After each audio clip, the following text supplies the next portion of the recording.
Elon Musk. Spaceships, electric cars, pushing the boundaries of tech, right? Now he's making headlines for something a little different. His house. Well, his tiny house. Tiny house. Huge headlines, definitely. It's kind of wild when you think about it. This is a guy known for, well, everything but minimalism. But today's deep dive, we're going beyond those clickbait articles about the billionaire downsizing because, let's be real, this is bigger than just Musk. Oh, absolutely. Way bigger. We've got this YouTube video, right, and a really interesting article both about this whole thing, and we're going deep.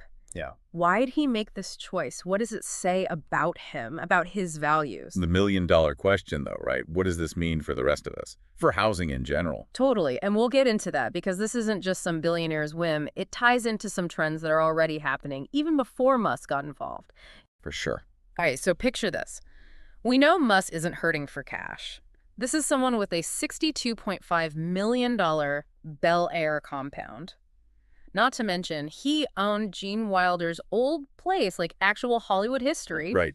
Talk about a contrast. And now he's in a prefab home, smaller than some people's studios, probably. It makes you wonder, right? Oh, yeah. Is this just Musk being Musk? Or is something else going on here? And that's what we're going to unpack. Exactly. This isn't a story about one billionaire and his minimalist phase.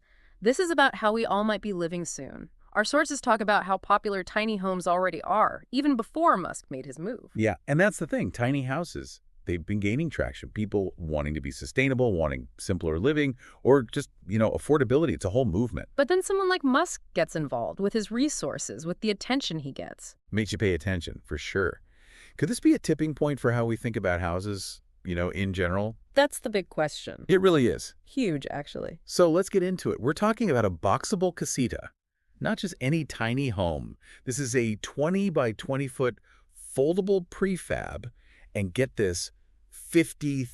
$50,000. That's what they're saying. Bedroom, kitchen, bathroom, everything's there, just super compact. And apparently he's using it as a guest house near SpaceX headquarters, but still. That's why. Okay, but we got to talk about this. The Casita, it's not just some slap together prefab thing. This is designed to last, to handle weather. You can even combine them, make bigger structures. Yeah. It's not just downsizing, it's modular, adaptable housing. See, that's what's blowing my mind. It's not just a tiny house, it's a whole new way to think about building.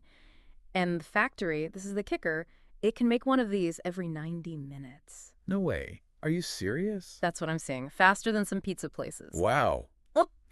Okay, that puts the usual 7 months to build a regular house into perspective. This speed, this efficiency, it changes everything, especially now, with everyone wanting affordable places to live, sustainable options, the whole 9 yards. Right. Yeah. This is huge. It really is huge. And, that ties into something else that's got me thinking about this Casita. It's not just some trendy way to live. It could be a real solution, Oh, you mean for all the stuff we were just talking about? Yeah. Sustainable building, efficiency. Think about how much waste, how much pollution comes from regular construction. Right. And Musk has always been big on sustainability, so. Exactly. Makes sense that he'd be into a place that's easier on the environment. But it's funny because when you really look at the sources, there's more to it than just being eco-friendly, Oh, for sure. Remember that whole thing a while back? Musk saying he was selling almost everything he owned? Yeah. That right there, that's key. That whole minimalist thing, it explains so much about this choice.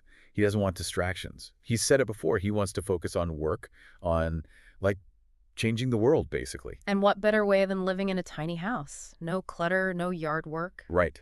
Low-maintenance living. It all adds up. So it's not really about how big the house is. It's about how big his goals are. I don't know. It's just interesting to me. You think Elon Musk, you picture a mansion, right? Gadgets everywhere, probably a rocket launcher in the backyard. Who knows? Right. You gotta have your own rocket launcher. But instead, he's like, nope, I'm good with less. Kind of refreshing, actually. Totally agree. And, it speaks to something bigger, I think. People are starting to rethink the whole success thing. Do you need a mansion? A fancy car? Right. Maybe it's more about experiences. Yeah. About growing, changing. And yeah, sustainability is a big part of that now, for sure. Totally. Musk is just the most extreme example of it, He's keeping up with the Joneses and throwing it out the window of his tiny house. Exactly. Yeah. And replacing it with something way more, meaningful. Yeah. Something that actually makes sense for the world we're living in now. Okay, so we've talked about why he's doing this, but what about everyone else? Like, are we all gonna be in tiny prefab homes soon? Is that just like the future now? Well, it could be. I mean, one of the sources said that before Musk moved in, Boxable already had over 100,000 people on their wait list. Get out of here. Seriously. So there's definitely interest in this kind of thing. Affordability, sustainability, building something that fast. It's not just a Musk thing then. There's a real need for this, it sounds like. Totally. But, and this is a big but, There's always a but. right? Anytime something new pops up, there's going to be challenges. Like Mhm. zoning laws, you can even legally live in a tiny home in a lot of places. Really? The rules are wild. And then there's just how people see it. Living in a smaller space, there's still that stigma. People think you're like downsizing in a bad way, even if it's good for the planet. It's crazy how ingrained that is, right? Big house equals success. It's like programmed into us. I know. But maybe, just maybe, things are changing. Musk doing this, tiny homes getting popular. It could be a shift in how we think. Maybe. Yeah. But even if that happens, there's still the practical stuff. Like, Yeah. even if everyone wants one, can they even make that many of these boxable things? What about supply chains, all that? Good point. It's a lot. It's like we're on the edge of a housing revolution, but someone forgot to tell us the plan. Seriously. It's a trip, right? Like, this guy could live anywhere. He chooses this. Makes you think twice about your own place, that's for sure. It really does. Yeah. And that's what's so crazy about this story. It's not just about the house. It's about us. Like, what do we think matters? Right. We're so used to, gotta have a house, gotta have the stuff. But maybe there's another way. Because let's be honest, the way we do housing now, not working for a lot of people, prices are nuts, there's not enough places to live. It's a whole mess. Total mess. Yeah. And that's why this whole Musk thing, it's not just him going off and doing his thing. It could actually, like, mean something for the rest of us. You think so? Think about it. Could these Casita things be the answer?